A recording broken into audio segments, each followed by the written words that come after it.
We're back! Every time. It gets you. Alright, so today we have two camera angles. We have this one, we have this one. Hello. Hi, Mom. Shout out to Josh's mom. Today we're gonna try to solve this case. Now, this case has been cold since 1989, the year that you were born. Mm-hmm. So, let's get into it. Alright? Okay.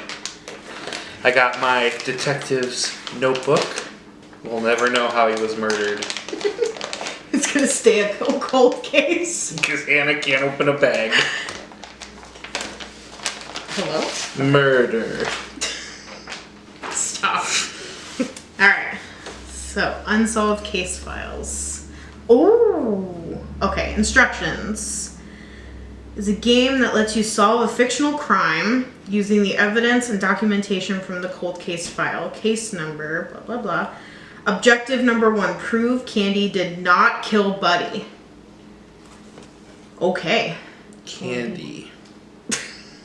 Stripper? When you think you figured it out, oh, you figured out why she couldn't have done it, visit the page to see if you're right. Oh, okay. After you prove Candy's innocence, you may open bonus envelope A. Okay. So we have evidence. This is photographs. What? Nothing. Is this Buddy? Hi, I'm Buddy. Buddy Edmunds. Oh my god, there's so many papers here. Okay. Oh, we got a news article. Candy Lee Edmunds arrested for murder of her husband. Oh, it's her husband. Okay. So, we've gotten that. Write that down. Write that down. Oh my god, Candy equals wife. Buddy Edmunds, male, 35, Caucasian, 6'1". That's stuff we're gonna have to read. Oh my goodness, this is gonna take some work. Oh, a map. We got a map. Wow. Oh, this is Candy. She's lovely. Lovely. Candy Lee. Okay. She looks innocent to me, so. Who is Gertrude Granny Gert? Okay. We have another person. Suspect? I'm guessing. I don't know. Michael Armstrong. Oh no, how many? Oh, we got Daryl Booger Wheeler. Booger. His nickname is Booger. What about Michael? Did you write that? I wrote down Michael. Okay, hold on. This goes. We need a bigger table. We do need a bigger table. Holy moly. Okay, and then we got Daryl. Let's just put that over here. And then we got Hank Miller. Okay, this is evidence. Let's go through evidence.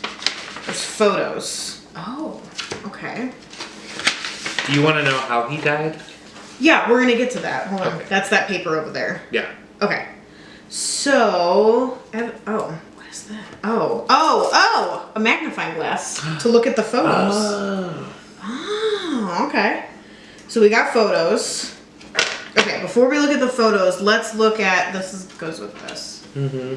Let's look at how he died. Victim was laying flat on his back in the pool of blood from an extensive injury to the head. Back of head bashed in with extensive bleeding from wound, slightly swollen nose with faded bruising. Okay. Faded bruising. Yeah. He was beaten before. He got punched in the nose before. Yeah. Okay. He was specifically hit with a heavy statue clock of Elvis. Okay. Occurring between 7:45 and 8:15 p.m. Write that down. What were the times? Between 7:45 and 8:15 p.m. And 8:15 p.m. Likely at 8:03, as that's when the object he was hit with, a clock, broke and stopped working. So we have, wow, we have a lot of photos. Oh. Wow. That's him, dead on the floor. That doesn't look photoshopped at all. Who is this? There's a mistress! A mistress! Nadine Miller. Write that down, write that down. Write that down, write that down. Mistress. What's her name? Nadine. Nadine Miller. Isn't there's a Hank Miller. The life of Hank Miller. Is it? Put that with him. Bambi Sue Bell. She's a student. Student of what? I don't know. Put that down.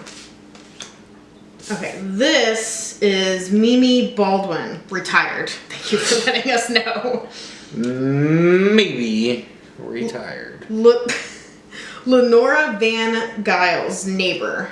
Okay, neighbor to Neighbor. Buddy and his wife. I don't know. Randy Weiner, cashier. I like Randy. Okay, Carlos Delgado. He's a mechanic.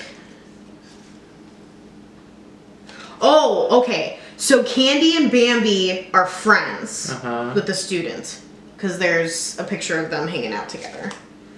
And then this is her photo. So these photos. Basically, Candy's the one who called the police to report that she found her husband laying on the floor dead. She said that it looked like a break-in because the sliding glass door was broken. That's what this picture is. Yes. But it was broken from the inside, not the outside, to try to... Oh. Yeah. Okay, so we know that. Which means that the killer was most likely let into the house. So it's somebody he knew. Yeah. Okay. Well, we gathered that. All these people probably know him. Oh, okay, so that's the clock. Yeah. That's the clock. Okay. Okay. There was a jug of Granny Gert's whiskey and 2 glasses on the table. One was empty and the other contained whiskey. A threatening letter from Granny Gert, who was found under both glasses in the jug. A telescope was pointed towards an upstairs window at 70 Pricker Bush Road. In his house? Buddy's house? Yeah. Okay. Who lives at 70 Pricker Bush? The neighbor? Who's the neighbor? Lenora? The only prints found at the house were the victim and his wife. So it was Buddy's house? Who's Buddy? Buddy is... Who is Buddy? Isn't Buddy Edmund? Oh, Buddy's the dead guy. I can be an investigator, like... So I'm done. So the telescope was pointed at Lenora's house. Items of significance. Elvis statue clock broken, which we have a picture of. The broken and shattered sliding glass door. Jug of Granny Gert's bootleg whiskey opened. Yep. Which you have. Yep. 2 shot glasses, 1 containing whiskey, 1 empty. Yep. Sterling silver lighter near victim with the name Hank Miller engraved on it.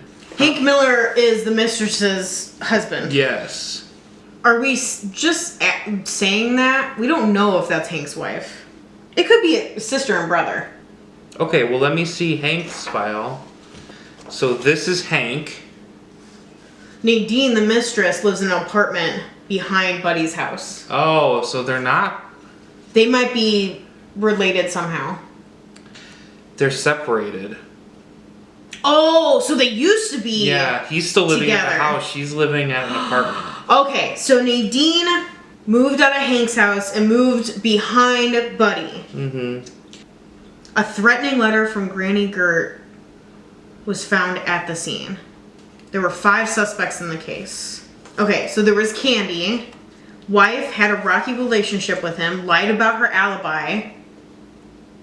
Her bloody fingerprints were found on the murder weapon and on the body. Why are we doing this? So, Candy did it. Hank Miller, the guy that we just went through, former business partner of the victim, left on bad terms. Victim was also having an affair with his wife. Victim had a restraining order against him. I saw the restraining order for Hank Miller.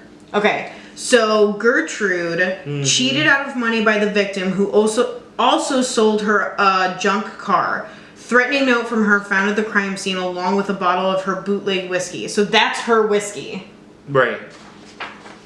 So it says, On the night Buddy Edmunds met his maker, I was home the whole time and busy working on a project out in the barn for some neighbor ladies of mine.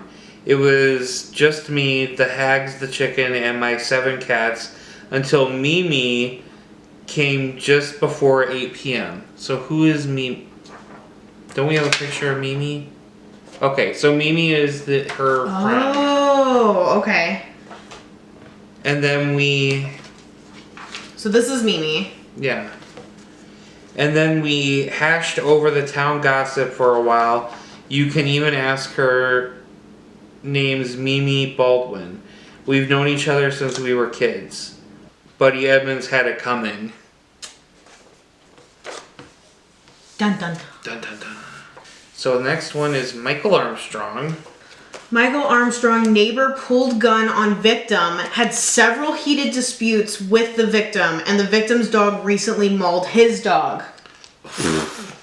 God.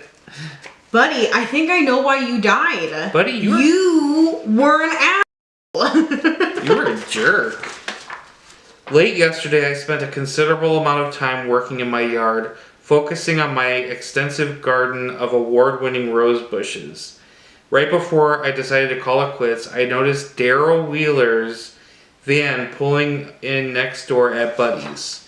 So Daryl Wheeler is Booger. Okay. He pulled in at Buddy's. I'm not certain about the time because, quite frankly, I didn't know I'd need to pinpoint it. So maybe 8 p.m., give or take. He went to sleep in his hammock in the backyard and woke up a little after 9 p.m. when I heard sirens at Buddy's house. Okay. So he doesn't have an alibi. Somebody to confirm his whereabouts, he put Lenora Van Giles at 70 Pricker Bush Road. That's the neighbor. Right. Maybe Mrs. Van Giles from next door, she seems to watch my every move. Is what he put there. So there's a telescope pointing to her house, Yeah. but she's interested in Michael. That's what it seems to be. Okay. Okay, so. Okay, let's focus on the last person, which is Booger. Also, aka Daryl Wheeler. Booger. Handyman trying to set up appointment with the victim. Seen at the victim's home around the time of the murder. Grandson of Gertrude Barley. Okay, so Booger is the grandson of Gertrude who was cheated out of money. Yes. Okay, so we have some contradictory statements here. Uh-oh. So Michael said that he saw Booger going to Buddy's house at 8 p.m. He says he went to Buddy's place a little before 7. Okay. Came by because he wanted me to stop by and give him an estimate on a man cave he wanted for himself in the basement. No one came to the door after a long time of knocking and hollering, so I figured he must have forgot or something. I couldn't wait around any longer because I had myself a date to get over in Slater. Wait, so Buddy didn't answer? Yeah, that's what he says. He went to Buddy's house before 7, and he didn't answer. Mm-hmm.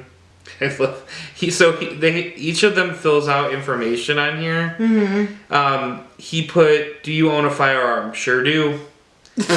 Prior felonies? Nope. Wait, okay, so that's good. He owns a firearm. Why wouldn't he just shoot him? Exactly. His license plate also says Booger, but instead of an E, it has a 3. This guy's clever. Okay, so we've gone through everybody. Let's go through this piece of paper. Witness statement from Nadine Miller, who is the mistress. I'll go right ahead and admit it. Buddy and I were having ourselves an affair. But you gotta understand it was meant to be and we knew it. So what else can two people do in a passionate situation like that? Maybe not be married to other people before? You see, I was married, well, technically still am married to Buddy's former business partner, Hank. I did everything a woman could do to be a good wife, but it didn't matter. None to Hank, and Buddy saw it too. That's why about 3 months ago he said to me, Nadine, You need yourself a real man, and you ain't got one in Hank. Let Big Daddy take care of you. Sugar Plum. Oh, how sweet. Buddy, you're married to Candy. And so that very next day, Buddy set me up on a real swanky place above Ray. Oh, okay. So Buddy put her in that place on the map. Yeah. So he wanted her right behind her. Mm-hmm. Okay, so that wasn't like a jealousy thing. Okay. I don't know how I'm going to make it without my Big Daddy. You see, he told me he was fixing to leave that 2-bit tramp Candy any day now. Once our divorces went through, he was going to make a right honest woman out of me. I should have been inheriting the car lot and that house of his, not her. Okay, so she was supposed to get stuff. She has a lot to lose. But she wouldn't kill him because of that. Right. If she was gonna get all this stuff, why bother? Right. It's a small town, so word gets around, and I heard all about who the other suspects besides Candy were. I know each and every one of them too, and of course, I'm not the one to gossip, but let me tell you a little bit about them. I'll do anything to help nail down whoever murdered my Big Daddy. First off, there's Hank. See, he and Buddy were business partners, but Hank was skimming a lot of money off the top. Not only was Buddy hurt and angry by all of this, but since Buddy's such an upstanding man, he wasn't about to keep a partner on who was also an out thief. Besides, nobody takes Big Daddy for a ride. He'd also been abusing me. What? Oh, Hank.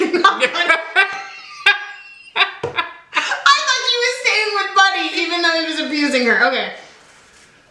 He also had been abusing me some. Hank, I mean. Okay, I'm glad she said that. And once Buddy found out he told me I should sue in divorce court, and that's exactly what I'm doing. Hank's out of his mind with jealousy over what Buddy and I have, and he didn't treat me like the respectable lady I am. So this is a whole situation his fault, not mine. Anyway, between his being a crooked thief and an abusive husband and a jealous stalker, he thinks I don't know. He sits out in the truck night after night, spying up into my apartment, but sorry, this is so tough to read. Whew. Well, they're from Texas, so they have a certain way to talk. Right. I wouldn't be surprised if he went right ahead and added murderer to that list of despicable qualities. But he has no prior arrest history or anything. I don't think that really matters. I mean, it doesn't if it's a crime of passion, which it could be. Right. I'm just saying that he doesn't, and the only person that has one is Booger, which was shoplifting at age 12. Which is nothing. No. Okay. Then there's Granny Gert. Oh boy, the look in that woman's eyes when she's also mad could set fire to a field. Everyone around these parts knows better than mess with her. Don't know why she was so mad at Buddy though. He tried to take care of her real good, but buying her a bunch of land, it wasn't worth a dime. Paid her a pretty penny for it though, trying to help her out, expand the dealership, all at the same time. That was my Big Daddy. A real philanthropist, or is the word philanderer. I tend to get all of those big fancy words mixed up. Anyway, he also gave her a huge steal on an as-is 1978 Plymouth Fury, but all it did was put her into a fury when it didn't make it around the corner to her house. Along with being crazy, apparently that old bat doesn't know what as-is means. No matter if she was out for blood, she may be tiny, but no doubt she could mess you up real bad if she wanted to. I don't know if she can. And then there's Daryl Wheeler. Everyone calls him Booger. He's Granny Gert's good-for-nothing loser of a grandson. Most people think Booger doesn't know his rear end from his elbow, but I think he's a shifty one. He calls himself a handyman, and Buddy was looking to get some work done in the basement. Buddy wanted to set up a real nice man cave with an Elvis theme. Most people didn't know, but Buddy aspired to be an Elvis impersonator. He would have been a real good one at it too if he hadn't gotten himself murdered. Anyway, he had an appointment with Booger last night, and he would have given him an estimate. I didn't have a right feel about that, but Buddy just laughed it off. Hank had recommended Booger to a buddy a while back, and I couldn't quite figure out why, because he really messed up the plumbing in our bathroom. Couldn't flush anything larger than a pork chop without having a flood. You don't flush pork chops. You got poop that's bigger than a pork chop? Okay. Oh, everything's bigger in Texas. Even the poops. And we can't forget about Michael Armstrong. I mean, he could with all those rippling muscles of his. Sounds He's like ex-Marine. He's very attracted to Michael. But aside from being a nice serving dish full of eye candy, that guy's a first-class a-hole. Okay. I'm sorry. He has award-winning rose bushes. He's more than just a sexy body. Hold on. Let me finish this. He's had it in for Buddy forever. My buddy's a hard-working guy and doesn't have time to do menial work like mowing the grass, but Michael was always writing him about the state of his yard. Maybe Candy should have been out there taking care of it instead of sitting around all day doing her nails. A woman needs to take care of things around the home front, and obviously she didn't. Michael was also ticked off because his stupid little dog, Mr. Twinkles, who names the dog that anyway, got a little roughed up by Buddy's dog, Brutus? Bruno. No real harm done. Only a couple dozen or so stitches and a few days stay at doggy doctors. This lady, the way she talks. Didn't Michael's dog die?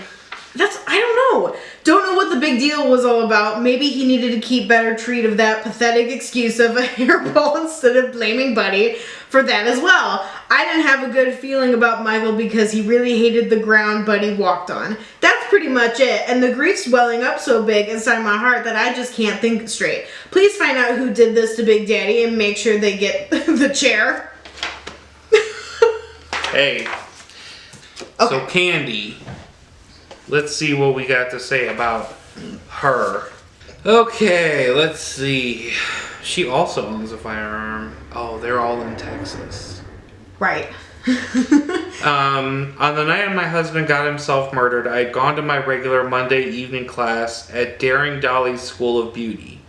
It was just like any regular old evening until I got home and found Buddy deader than a pile of petrified dog poop right there on the floor. It was awful. Looks to me like someone broke in by busting the glass on the side door and then whacked him over the head with that dang Elvis clock of his. So the only person that she put down is Bambi Sue Bell. Which is a student at that school or wherever she go. Where did she go? The Dolly's Beauty School. Hers didn't have a whole lot of information. So the reason they think she did it is because of the fingerprints. What? In her relationship, in marital status, it has married and then it's crossed out and says single. Okay. Like she forgot her husband died? Yeah, I guess so. I mean, that seems kind of innocent. So Hank, where does Randy come in? The cashier. That's also, I thought it would say something in here, but I haven't seen it yet. So Hank was a really nice guy actually, and like paid for Carlos. Yeah. Carlos was in a serious car wreck and was laid up for 4 months, so I was out of work. That whole time, they were about to foreclose on his house and couldn't pay the mortgage. Hank heard about it from one of the guys, and not an hour later, he showed up at my place, checkbook in hand, and said, "I got this, how much do you need?" I don't think it was Hank. I mean, unless Carlos is like a really close I don't think it's going to be that complicated. No. I don't think it's going to be like, oh, well, he said this for me. So I don't think it was Hank either. So let's move on to the next person. Okay, so do we want to... Hank is just going to be moved out of the way. Okay. So let's move on to Michael. So this is the witness statement of Lenora Van Giles. So this is the person that he says is always watching her. Okay. It could be Michael, though, because... It says, I'd like to have it on the record that horrible man, Buddy Edmunds, was a peeping Tom. Did she tell anybody that he was a peeping Tom? She just has it on the record here for the police. Okay. Anyway, late yesterday, I was watching Michael doing some yard work, and he just looked so hot, all covered in sweat like that I thought he might just like a nice cold glass of lemonade. Hand squeezed, of course. But once I finally got it all made and went to bring it out to him, he was gone. Knocked on the door, but there was no answer. He must have been walking Mr. Tinkles, as he never lets him pee in the yard because it ruins the grass. Mr. Tinkles is not there. Oh! Okay, so let's move on to Gertrude. So there's a witness statement from Mimi, but we'll get to that in a second. Oh my gosh, it's completely in cursive. Okay, so this is the letter that she... Oh wow, drop dead moron. That's what it says on the bottom. Nasty, overflowing outhouse in the mid-August. Whoa.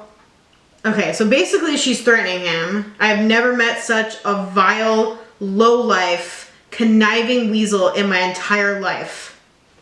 Alright, what's Granny Gert's friend? Okay. So this is her friend, right, that is saying this? Oh my god, it just goes on and on and Just try to do, like, the gist of it. Okay, so the gist is... No, nothing new. A sweet lady like Gertrude would never have anything to do with killing anyone. Besides, she's as tiny as one of those possums that are forever getting into the hen house. That's true. That's what makes me think that she couldn't have done it. Plus, I arrived at her place around 8 p.m. to pick up some baked goods. Yes, Gertrude makes the most lovely baked goods, so there's no way she could have been all the way across town at Buddy's place. Plus, how would she get there in that piece? Oh, she doesn't have a ride. Okay, so it can't be her. Yeah. I don't think it could be her. So I'm going to put her to the side. Still number one is Michael. Yeah. Okay, so do we want to read Booger's? Yes. The reason I was laughing is because Booger's witness statement is written in Comic Sans. Oh my gosh. I was working my regular 8 p.m. to midnight shift at the Gas and Grub. No, this is Randy. Oh, Randy. This is where Randy comes in. Oh. Okay. So Randy's the one talking about Daryl. Yeah. The reason I was confused is because Daryl didn't write down anybody that witnessed him. Okay, wait. Wheeler and Wiener. Okay, they're not. It's Wiener. Not Wheeler. It's not. They're not related. Wiener. Okay. I actually do recall that scraggly dude coming in just after I clocked in at 8 p.m. So he had a shift at 8 p.m. to midnight. So he went into his store? Yeah. Okay. Looked like he hadn't shampooed in weeks. If he took better care of his hair, he might be kind of handsome. Blah, blah, blah. He wanted to know where the comic book session was. I told him we didn't have one, and you would have thought I told him that we were out of gas. Anyway, Dr. Pepper, cheese doodles. Then he said he had to make tracks to meet his blind date, which is what he said here. Okay. Man, I hope she was blind, otherwise this dude wouldn't stand a chance. Nice. Oh my god. Okay, so everyone else has an alibi. So, let's put him to the side, because I don't think he did it either, since he has an alibi. I don't think he's smart enough to do it. Right. That as well. So, let's look at Candy real quick. Because they said that she lied about her alibi. Yeah. What did she lie about? She said that she was at that place, the beauty parlor. Okay, so this is Bambi, the student. Okay. This is what she has to say. This is her. Okay. So, the night of the murder, Bambi got to class late because her 4-year-old flew out of the bathroom. Okay. By the time I got to class, I saw Candy crying her eyes out in the car. I knew straight away it had to be something that nasty husband of hers did. I gave her my handkerchief and she proceeded to tell me He bounced the check on her beauty school class. Candy asked me to ditch class for the night and head over to the Good Times Bar and Grill and throw back a few beers with her. She heard they had ladies' night there on Monday. It's not that she lied. She just lied about being at the school, the beauty school, rather than being at a bar with Bambi. Oh, and that's what this picture is. Yeah. But when they went, it wasn't around the time. So that's probably why she was convicted, because she didn't have an alibi. Right. Okay. They even had her photo taken in front of that big old clock just outside the bar. Okay, so they took this photo at 7:07. They took the photo in front of that big old clock just outside the bar as a reminder of it being time to realize we no longer needed any stinking men in our lives to make us happy. We're trying to prove that it's not her, right? Right. Is there an option that it is her? I don't know. Hold on, let's also look at this map again. Where is the place that they're at? So they're at the Good Times Bar. Oh! 25 miles! 25 miles to the Good Times Bar and Grill. Oh. There's no way she could have made it back. So they left. So she got there late. Right. Right. So by the time, does it say a time? I don't think so. But I don't think we need it because it would have taken her. I don't think that matters, because this is what matters. So it's 7:07 there. 25 miles to the bar and grill. So she would have to go 25 miles plus some to go back home. Yeah. There's no way. There's no way that she did it. Yeah. You don't think so? That's what we're supposed to prove. It says when you think you figured out why she couldn't have done it, visit the page and see if you're right. What's it say? It says so it doesn't just give you the answer outright. You have to actually show. So it says what 2 items best prove Candy could not have killed Buddy. So I would say it's the photo. Yeah, the photo and then the map of Jethro, Texas. Right. So the map and then photo taken of Candy and Bambi at bar. Yes.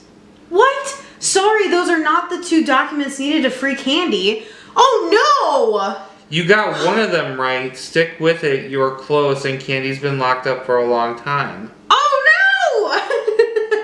I don't want a hint. So only one of these is right? Yeah. Ah! So. What about this? What is this? Yeah, let me.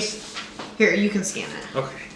Okay, so the news article doesn't really have any information. Okay. You want me to get the hint? Yeah, because I thought we had. I don't know what else it could be. Hint number 1. Read the notification for Little Leaguers on the back of the article about Buddy. Oh, man. So close. About Little Leaguers? What's that? It's a bank statement. Oh, okay. So we're still lost. We're not good at this. What else? This is why we're not police. Police. Go back and click. I don't know what else to click on, but do the article in the photo and see if it's that. You did it. You proved Candy could not have been the killer. Great work. You can now open the envelope marked bonus envelope A. We don't know why though. Because there's another article that has a weather report. Oh. That says sunset was at 8:11 p.m. Oh. And you were right, because they live 25 miles away, there's no way she could have been there. Right. Okay, so we know Candy is innocent. Yes. So it says, envelope A. Do we get professional badges? Detective badges? I don't think we earned those. We literally We only needed 3 hints. So what does this say? Hold on. Objective number 2, break a suspect's alibi. There are 4 remaining suspects and one of their alibis isn't true. When you figured it out, visit the page to verify your findings. I would say Michael's alibi is not true. What was his alibi? He said that he was sleeping in his hammock in the backyard. Okay, but she went over, Lenora, the neighbor, said she went over there and no one answered. Right. Okay, To whom it may concern, I'm Deputy Travis Marshall, Jr. from the Jethro County Sheriff's Department, and I'd like to thank you for reopening this case. You have no idea how much it means to me on both a professional and personal level. You see, my dad, Travis Marshall Sr., was in charge of this case back in 1989. I remember him working night and day on it when I was a kid. I'm so proud that he put who he thought was the killer away. That's when I decided I wanted to follow in Dad's footsteps. However, when Dad recently found out that he'd wrongly locked up Candy Lee this entire time, he was so distraught that he had a heart attack. He's still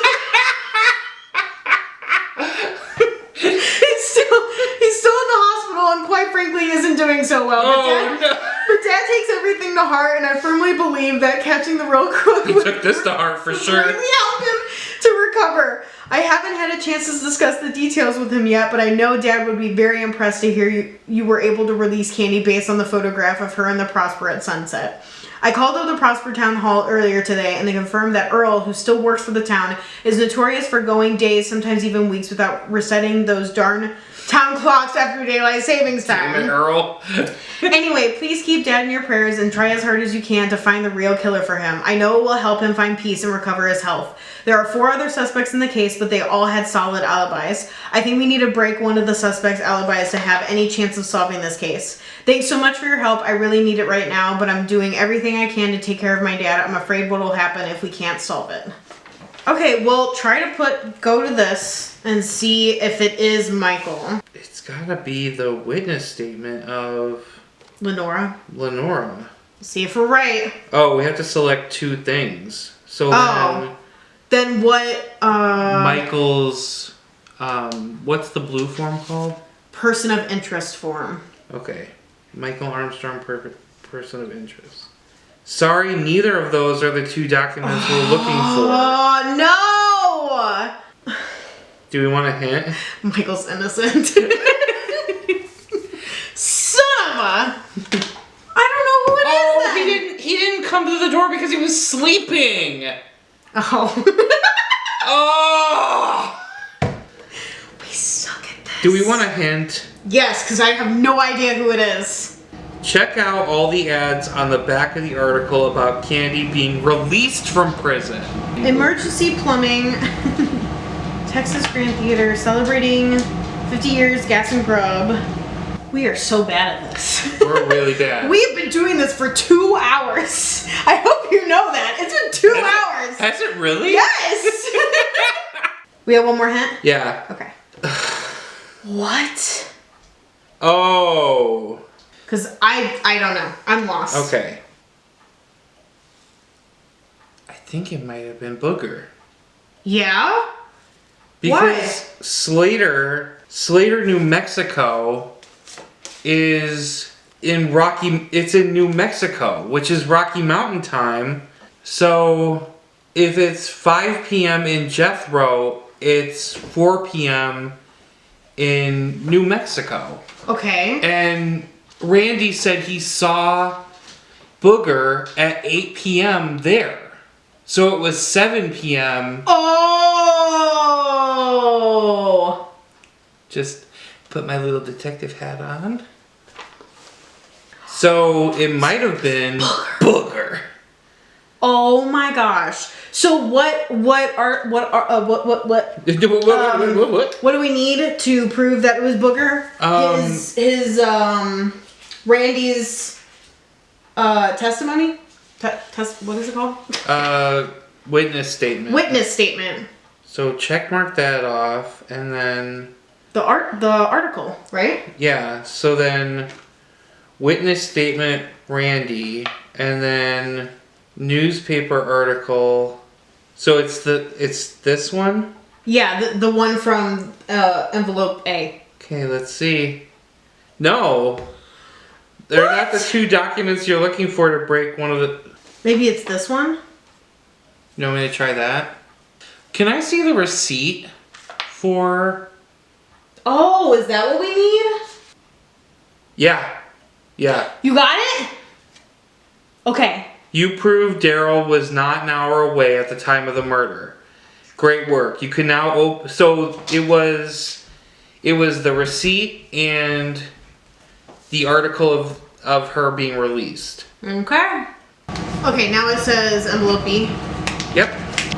Who hired the hitman? What? Oh, is Booger considered a hitman? Gosh. To my new detective friend, I can't thank you enough for all the help you've been giving me with the case. That Booger guy didn't put up much of a fight when I brought him in for questioning. After I showed him that his alibi was toast, he spilled the beans pretty quick. Seems like he sure took a lot of pride in fooling everybody all these years. I think he was glad to finally tell us how he did it. Things with Dad had been going pretty well. The news that we were zeroing in on Buddy's real killer helped his medical progress tremendously.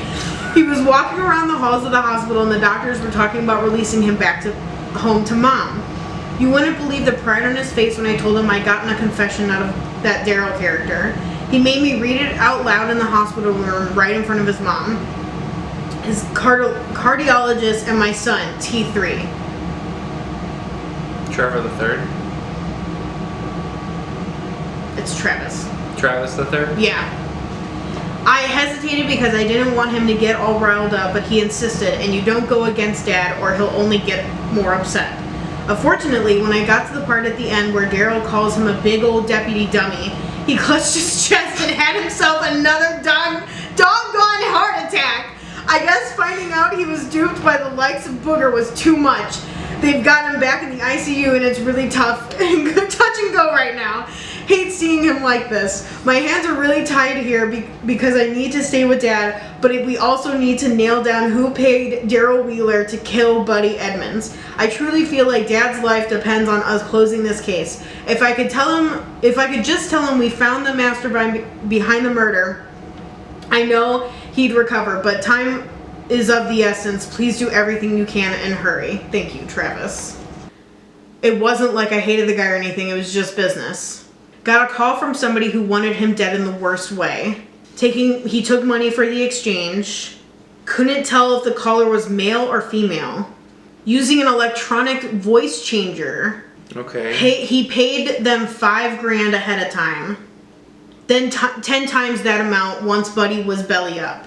They said they'd leave the payment buried in an ammo box out behind the big yellow rose bush over in Pendulum Park. Didn't we talk about rose bushes before? Yeah, that was Michael's. Michael had an award-winning rose bush. So really late the night before the murder, I dug up the box and counted the cash to make sure it was all there. I already had an appointment set up with Buddy for the next day as he was in the market to have some work done on his house. He wanted some wacky Elvis-inspired man cave. What a weirdo. But that played into my hands perfectly since I'm a handyman. And what's more, come to find that his ex-partner had recommended me to Buddy a while back. It was seriously like fate or something. Once I was at his house, I made him an offer he couldn't refuse. Once we agreed, I handed him a big jug of Granny Gert's whiskey to seal the deal. He poured a couple, of glasses, then handed me one. At the last moment, I remembered hearing something about them being able to trace DNA and spit, so I put the glass back down, thought quick, and told him, "Gosh dang it, Buddy, almost forgot. Can't drink because of the new meds I'm on, that weird toenail fungus I can't seem to shake." Was about to get out the wrench when Buddy started talking about that Elvis clock. Said it was one of his most prized possessions and wanted me to take a look at the fine craftsmanship. I knew at the very moment it would be a finer weapon. When the deed was done, I wiped my fingerprints, broke the window to throw off the cops. Proudest moment, though, with the whole thing was throwing the deputy off. I showed him my gas receipt from Slater, which placed me in Slater at the time of the murder, so it looked impossible for me to be there. The person that hired me never called me back for the rest of the money. It's amazing the lack of good morals some people have. Okay, so we're back to square one. It could have been anybody. I think it was Michael again. We got one of them right, but not both of them. Okay, so try something else. Okay, what are we trying? Okay, so now I'm going to put in Candy's bank statements with the amount that you stated on his the statement. $5,000? Yeah. Okay. We did it. You proved Candy hired Daryl to kill Buddy. Congratulations, your breakthrough on this case just made the news. You may now open bonus envelope C. It was still Candy? Yeah, because this is what I was adding up. The withdrawals on this statement all add up to $5,000. Oh, hold on. There's an update from Travis. Oh no, what about his dad? To the hero of Marshall family and the Jethro County Sheriff's Department. Thank you from the bottom of my heart for solving this case. I couldn't believe Candy Lee was the mastermind behind it all, but when I saw those in-bank transactions adding up to the exact amount Daryl found in the ammo box, I knew there was no other explanation. We've been on the hunt for Candy, but it doesn't look good. Every path leads to dead ends. I talked on the phone today with a hostel manager in Buenos Aires who might have seen her. But my I can't even say that, ain't that good, and he might have just been trying to book me a room.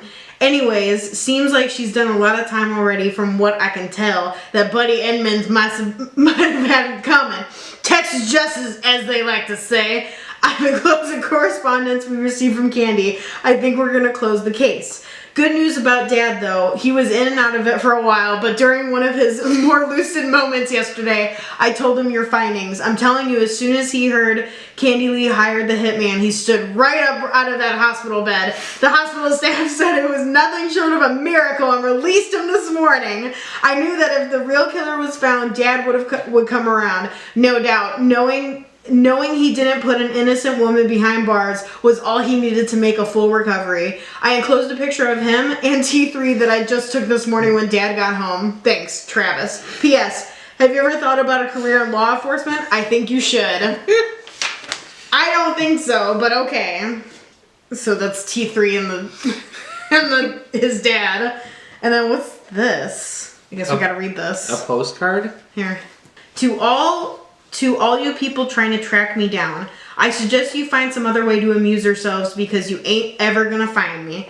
That being said, I'm thrilled to come right out and flaunt the fact that I hired a hitman to kill off the varmint husband of mine. Now some might consider my actions a tad hasty, but you know what? I don't give a flying crap. But Buddy Edmunds was truly an awful man, and unless you had to put up with him like I did, would never understand, and to be quite honest, I don't care whether you understand or not. There may have been better ways to get back at him that would have landed me behind bars for so long, but no matter, because as it turns out, my life has never been better. As soon as I got released, I went right ahead and collected my wrongful conviction compensation money, and all I could say about that was, wowee. I'd like to kindly thank the great state of Texas for setting me up nicely for the rest of my life. Of course, I aged in prison, but it made me shrewd, and as soon as I got my hands on that money, I got myself a facelift and a hefty dose of Botox. I may not be turning as many heads as I once did, but who cares? A nice big pile of money and endless freedom are better than any man could ever be. Men who needs them. So I'm just dropping this little line to let you know that you can basically kiss my derriere because I've got more money than you'd ever know what to do with. And that money will keep me well taken care of and well hidden forever. You will never find me, but good luck trying. Love, Candy. Congratulations, detective. You solved the case. It's not solved. She's still gone. So it was Candy and Booger. Wow. So this is her in paradise? Yeah. Is that what we're looking at? I mean, if he was an awful man, good for her. Yeah. All right. I guess we'll see you next week. Bye!